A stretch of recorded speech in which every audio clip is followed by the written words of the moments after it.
Kami dari kelompok 4 dengan anggota Angel Clara Saengtoy, Fitriani Abdullah, Florianus Kevi, Johannes Frans Dagang, Maria Goriti Kedang, dan Pedro Glenn Alessandro Taek. Kami mengambil lokasi di Jalan Timur Raya, kilometer 8 Oesapa. Pertama-tama kami melakukan pengukuran pada lokasi tersebut. Langkah berikutnya, kami membagi 2 tim kerja dengan beranggotakan 3 orang.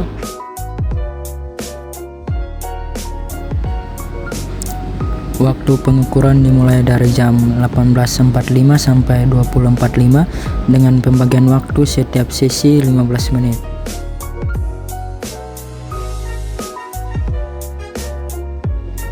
Masing-masing tim bertanggung jawab untuk menghitung jumlah kendaraan, kecepatan kendaraan, dan hambatan samping pada setiap ruas sesuai dengan golongan kendaraan.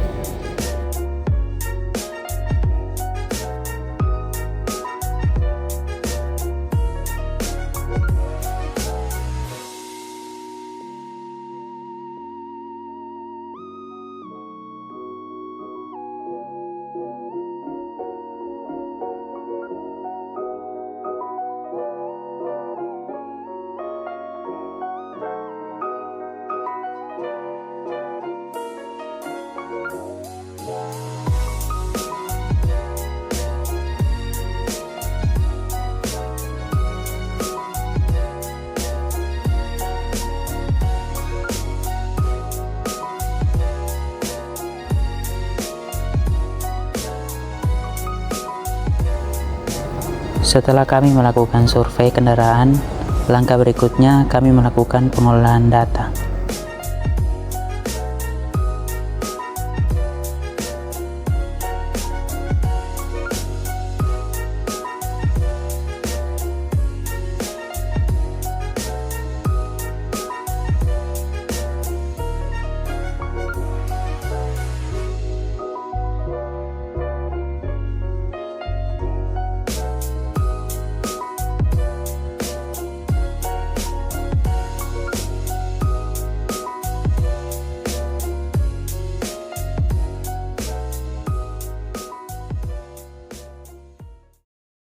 Halo semua, perkenalkan nama saya Maria Goriti Kedang dari kelas PJJC semester 5 kelompok 4. Pada kesempatan kali ini saya akan menjelaskan perhitungan data dari survei kendaraan.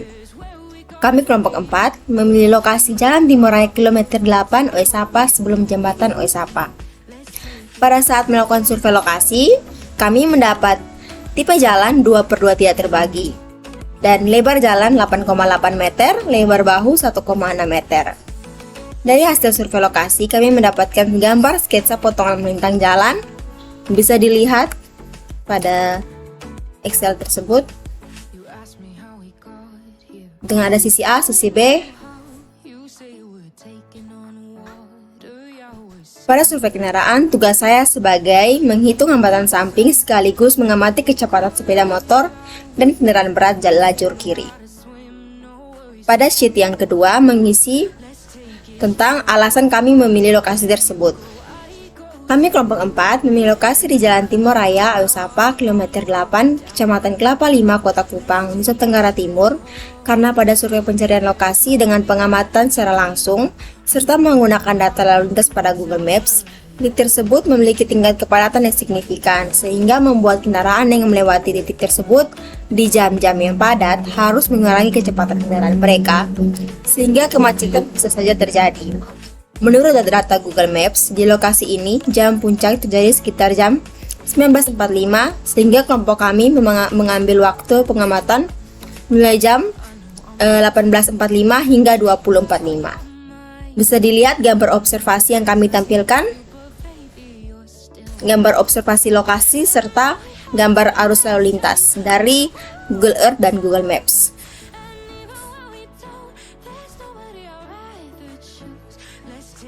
Pada slide yang ketiga, yaitu lalu lintas.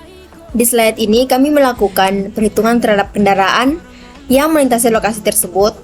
Karena banyaknya kendaraan yang ada, maka kelompok kami membagi kendaraan tersebut ke dalam 8 golongan. Dengan golongan 1, sepeda motor kendaraan roda 3. Golongan 2, sedan dan jeep. Golongan 3, angkutan penumpang sedang. Golongan 4, pick up, mikrotruk dan mobil hantaran. Golongan 5A, bus kecil. Golongan 5B, bus besar. Golongan 6A, truk ringan 2 sumbu. Golongan 6B, truk sedang 2 sumbu. Golongan 7A, truk 3 sumbu.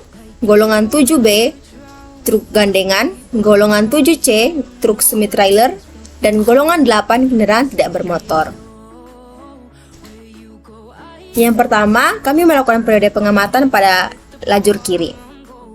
Dalam survei kendaraan ini, kami melakukan selama 2 jam, sehingga kami membagi menjadi 15 menit tiap intervalnya. 15 menit pertama yaitu pada jam 18.45 hingga jam 19.00. Hasil dari golongan 1 yaitu 375, golongan 2 69, golongan 3 6, golongan 4 20, golongan 5A 0, golongan 5B 1, golongan 6A 11, golongan 6B 3, golongan 7A 2, serta golongan 7B hingga 7C dan 8 tidak ada. Setelah mendapatkan hasil tiap golongan, maka kita akan mendapatkan total kendaraan pada interval 15 menit tersebut dengan melakukan sum dari golongan 1 hingga golongan ke-8. Hasilnya didapat 487. Untuk 15 menit berikutnya dan seterusnya, ulangi langkah yang sama. Kemudian setelah semua data perhitungan selama 2 jam di ruas kiri selesai di-input, maka kita akan menjumlahkan kendaraan tersebut ke dalam 3 kelompok besar, yaitu sepeda motor pada golongan 1, kendaraan ringan pada golongan 2 hingga golongan 5A, kendaraan berat golongan 5B hingga golongan 8. Maka dari golongan sepeda motor kita mendapatkan hasil 3072 dengan melakukan rumus sum dari golongan 1 tiap interval 15 menit. Serta pada golongan kendaraan ringan kita melakukan hal yang sama juga seperti sepeda motor, tapi pada golongan 2 hingga 5A. Dan pada kendaraan berat melakukan hal yang sama juga, tetapi pada golongan 5B hingga 8. Maka golongan kendaraan ringan mendapat 628, kendaraan berat 110. Setelah semua data di-input pada arah kiri, maka kita bisa membuat grafik arus lalu lintas kendaraan per menitnya. Yang ini akan dihapus karena saya akan menjelaskan pembuatan grafik dari awal. Yang pertama, kita akan memilih insert. Setelah itu yang ini. Dan pilih yang keempat, line with markers.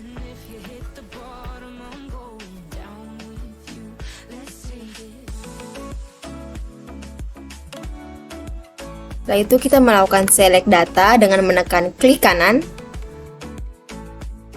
Setelah itu add. Series name kita bisa menaruh X. Dan series values kita menaruh waktu periode pengamatan.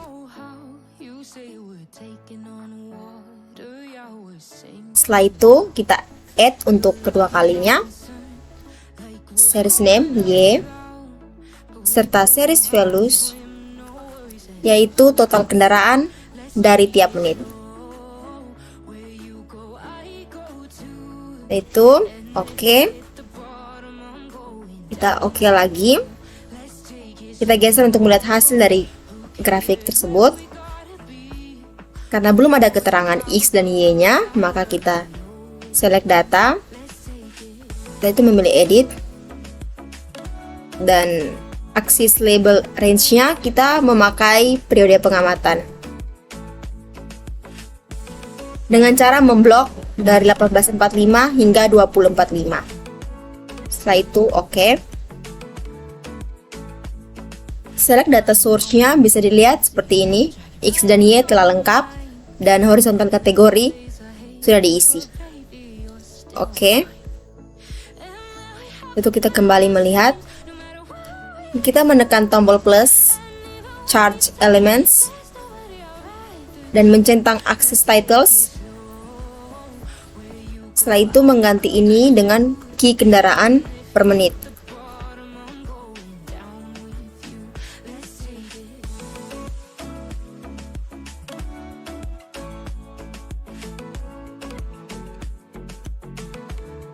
Akses titles yang di bawah, kita mengganti dengan periode pengamatan.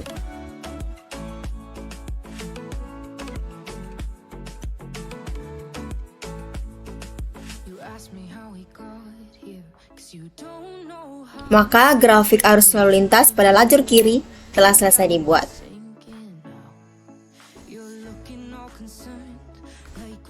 Pada lajur kanan, perhitungan data dan pembuatan grafiknya, ulangi langkah yang sama pada lajur kiri.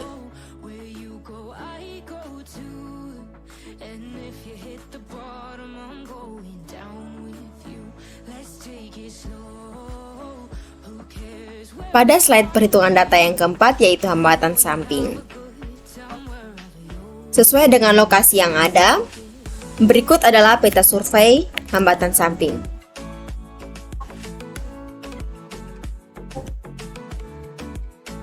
Dengan pos survei berada di titik tengah, maka 100 meter ke kiri dan 100 meter ke kanan.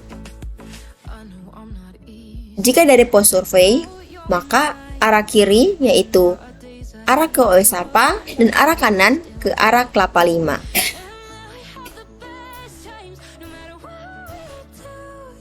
Pada perhitungan data, kami membagi hambatan samping menjadi 4 jenis, yaitu pejalan kaki, parkir kendaraan berhenti, kendaraan masuk dan keluar, serta kendaraan melambat. Survei kendaraan yang dilakukan 2 jam, sehingga kami membagi interval 15 menit. Pada lajur kiri, 15 menit pertama, 18.45 hingga 19.00. Hambatan samping yang kami dapat, pejalan kaki 13, parkir atau kendaraan berhenti 9, kendaraan masuk atau keluar 23, kendaraan melambat 18. Setelah kita mendapat hasil data hambatan samping pada interval 15 menit pertama, maka kita jumlahkan dari pejalan kaki hingga kendaraan melambat dengan cara sum 4 jenis tersebut, maka mendapatkan hasil 63. Lakukan hal yang sama untuk 15 menit berikutnya hingga selesai.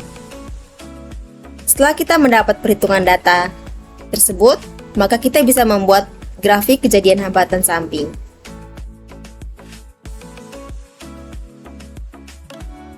Cara membuat grafiknya, kita memilih insert. Setelah itu, ini line with markers. Yang ini kita hapus saja.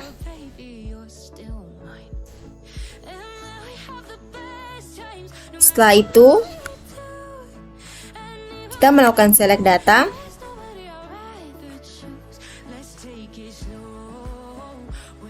Kita melakukan hal yang sama seperti pembuatan grafik pada lalu lintas.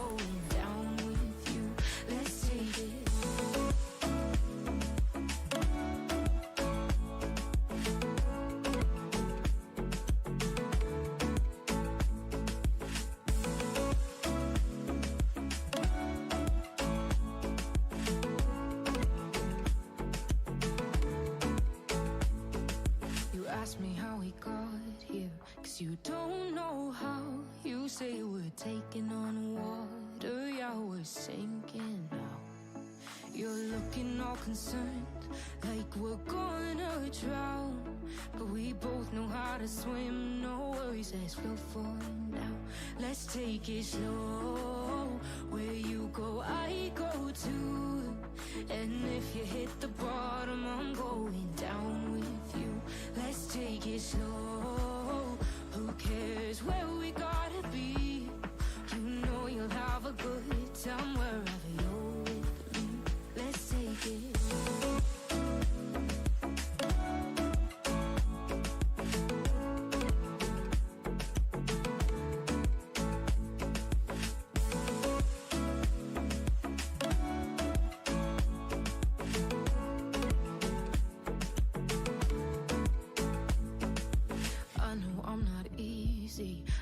Grafik hambatan samping pada lajur kiri selesai dibuat. Bisa dilihat seperti ini.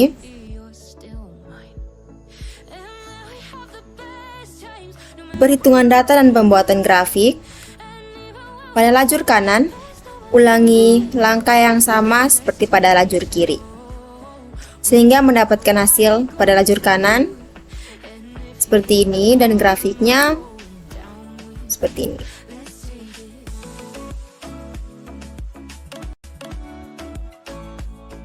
Pada slide perhitungan data yang kelima, yaitu kecepatan.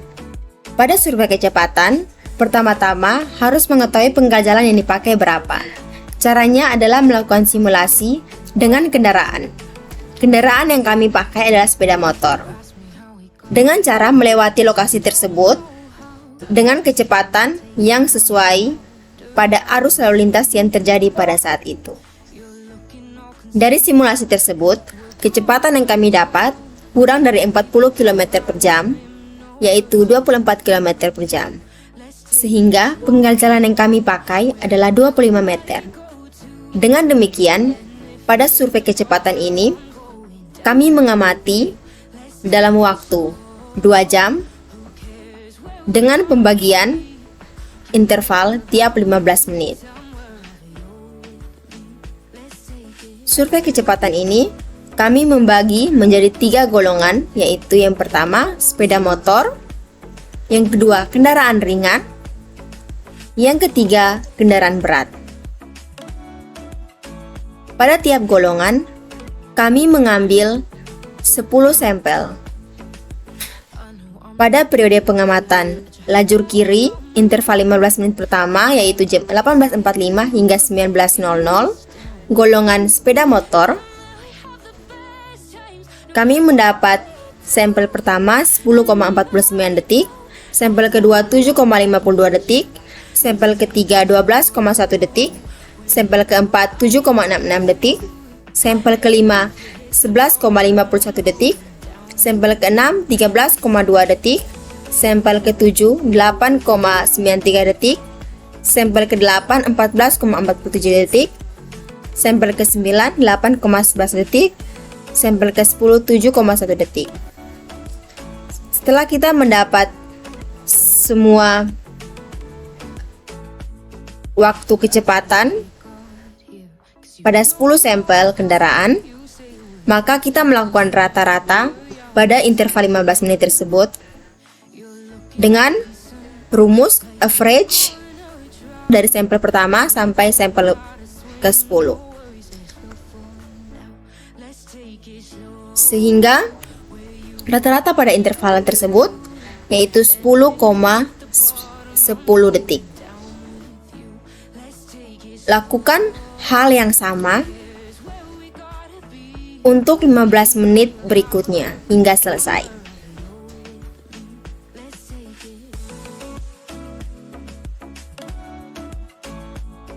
Setelah rata-rata pada setiap interval pada golongan sepeda motor didapat, maka kita melakukan rata-rata lagi dari tiap interval dengan melakukan average sampel kendaraan 1 sampai sampel kendaraan 10 dari interval pertama hingga interval 15 menit terakhir, sehingga hasil yang didapat 7,44 detik. Pada kendaraan ringan dan kendaraan berat, lakukan hal yang sama seperti pada sepeda motor. Maka rata-rata yang kami dapat pada kendaraan ringan 11,99 detik, kendaraan berat 9,98 detik.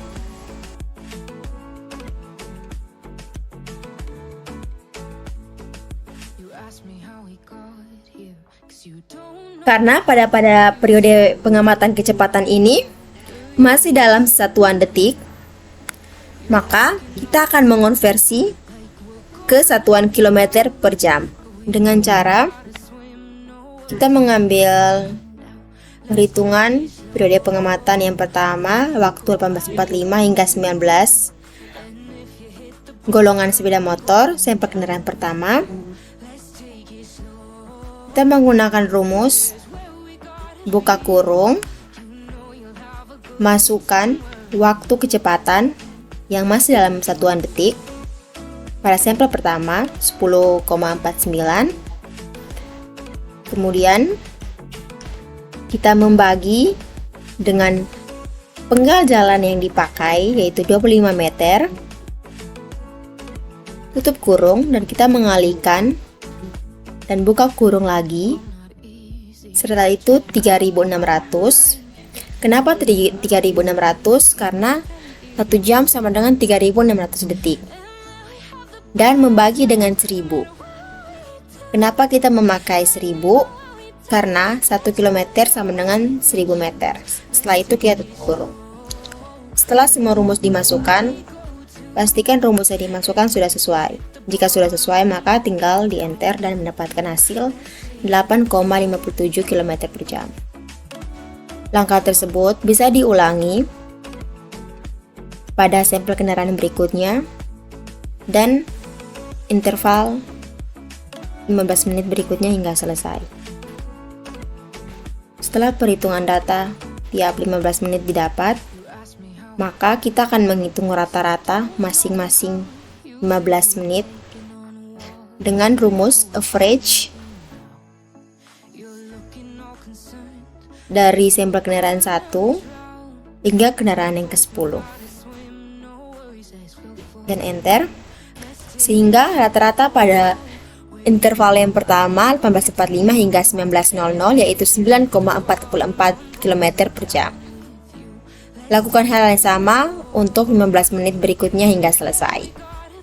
Setelah kita mendapatkan rata-rata interval tiap 15 menit tersebut, kita akan menghitung rata-rata secara keseluruhan dari golongan sepeda motor, yaitu dengan rumus average. Kita memblok rata-rata dari interval pertama hingga interval terakhir. Setelah itu enter, maka hasil yang didapat 12,95 km per jam.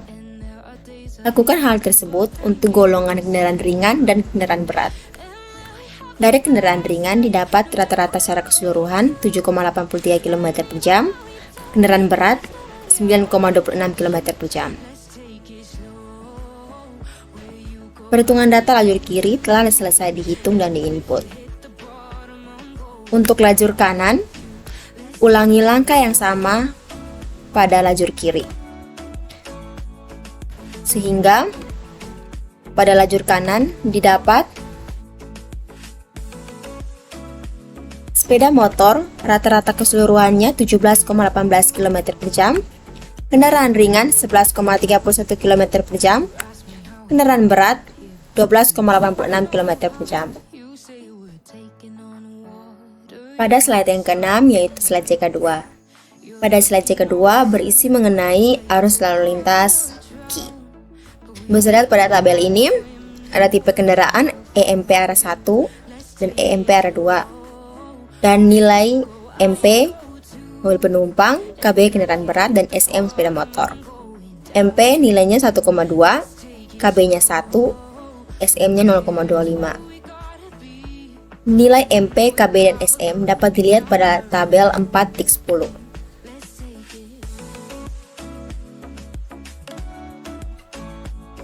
Dari lokasi kami, yaitu 2/2 tidak terbagi, maka volume lalu lintas total dua arahnya itu lebih besar dari 1800, sehingga EMPKS yang kami pakai 1,2, L jalur lebih besar dari 6 meter, maka 0,25, dan EMPKB nya itu 1.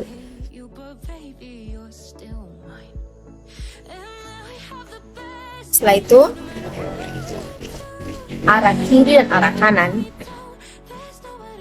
pada tabel kendaraan per jam, kita kembali lihat ke slide lalu lintas pada arah kiri, yaitu dengan cara kita mengzoom dari golongan 2 hingga golongan 5A pada periode pengamatan 1915 hingga 2000, sehingga hasil yang didapat 258. Dan pada arah kanan, kita kembali ke slide lalu lintas dan lihat pada tabel kanan, kita mengzoom yang sama juga dari golongan 2 hingga golongan 5A, dan periode pengamatannya juga sama dari jam 19.15 hingga jam 20.00.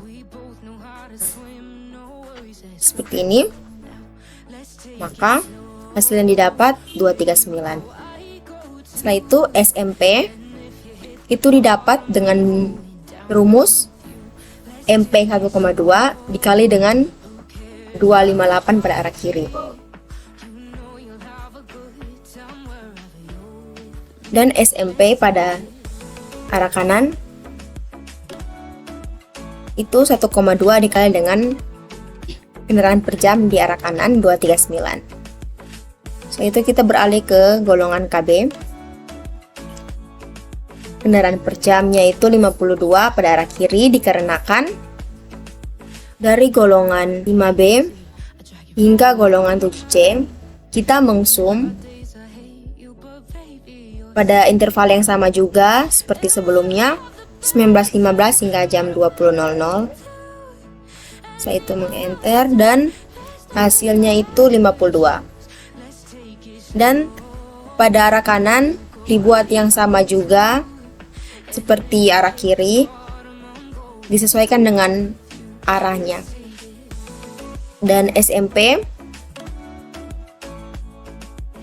nilai EMP arah 1 dikali dengan kendaraan per jam arah kiri, maka hasil 52. Dan arah kanan buat sebaliknya juga. SM 0,25 nilai EMP arah 1 dan arah 2. Kendaraan per jamnya arah kiri.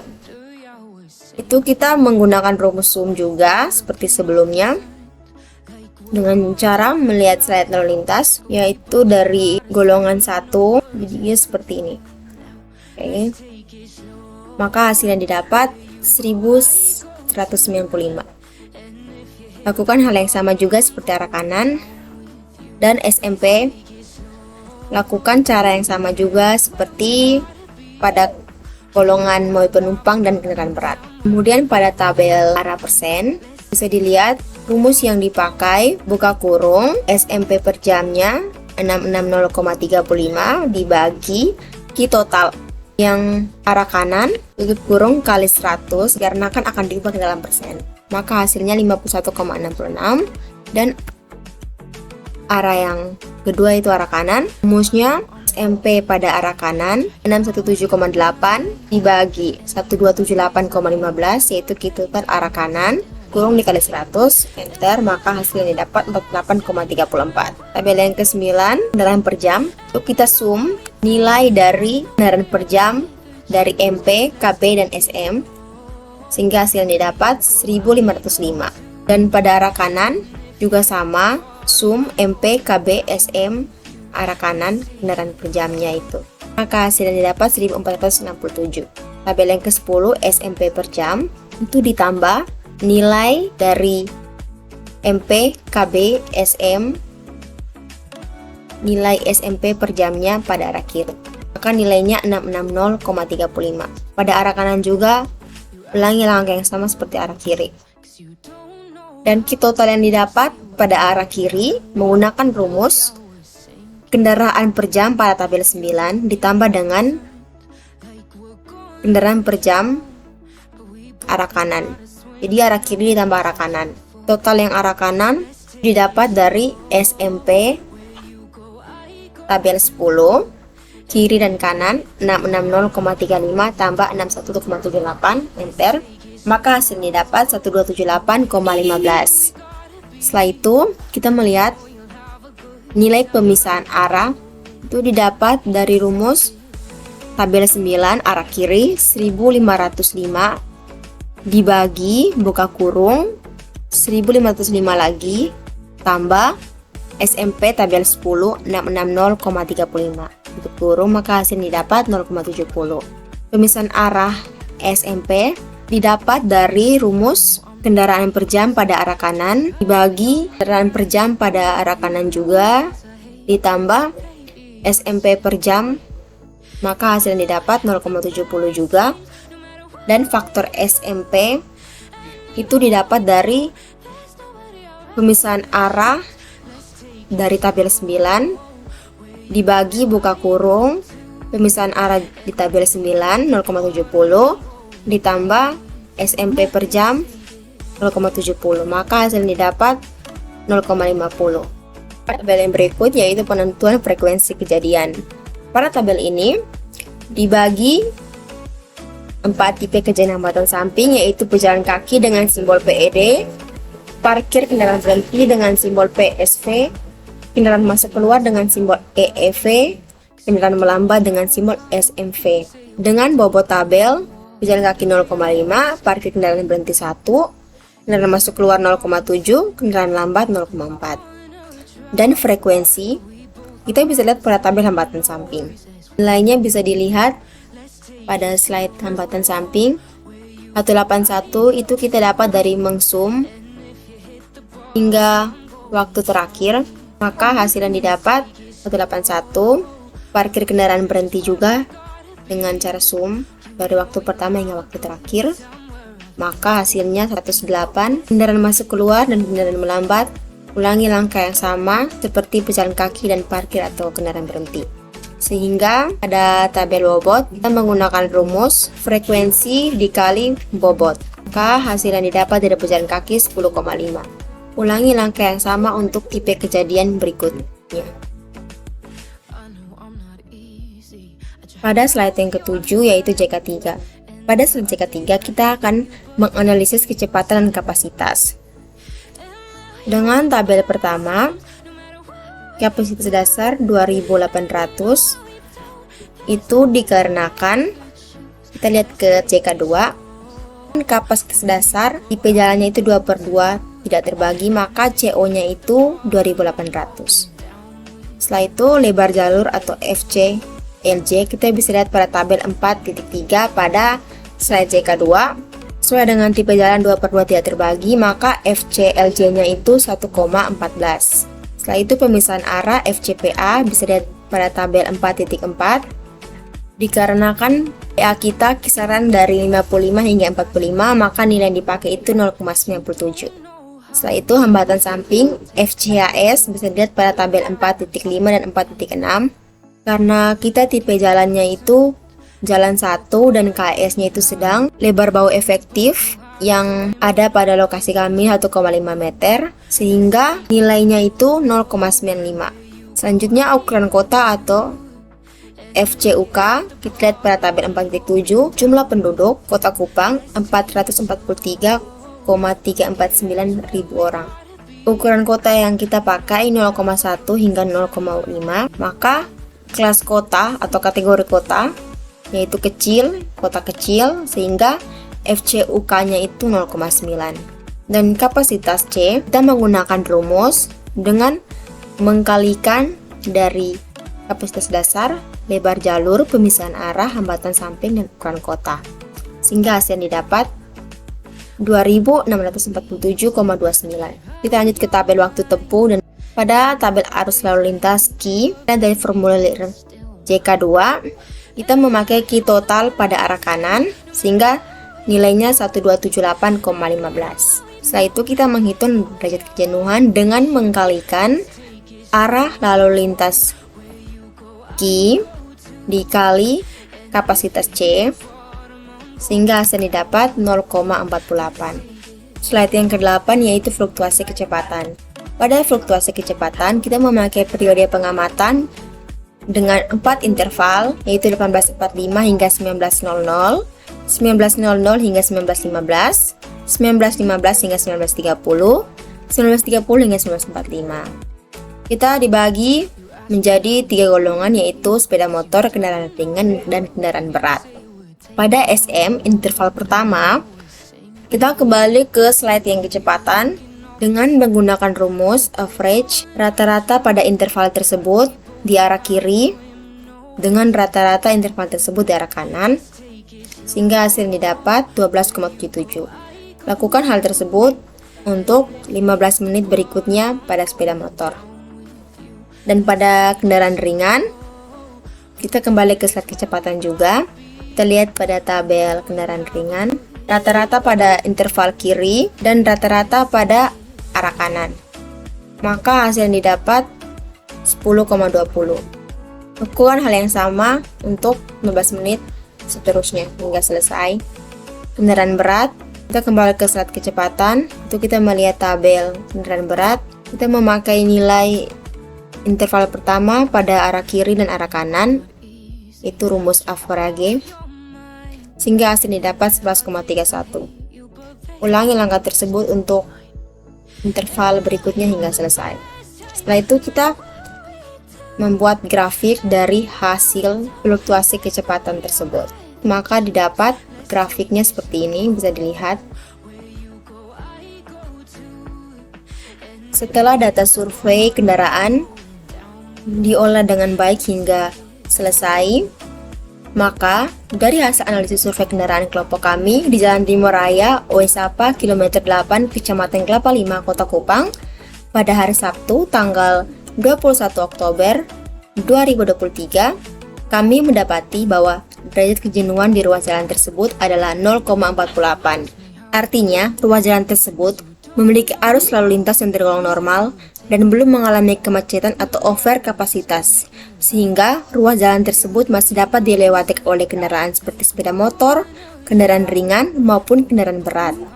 Maka dengan demikian, kami kelompok 4 mengambil kesimpulan bahwa ruas jalan Timur Raya Oesapa kilometer 8 atau samping jembatan Oesapa masih dapat menampung arus lalu lintas yang terjadi dan belum memerlukan atau membutuhkan rekayasa terhadap arus lalu lintasnya.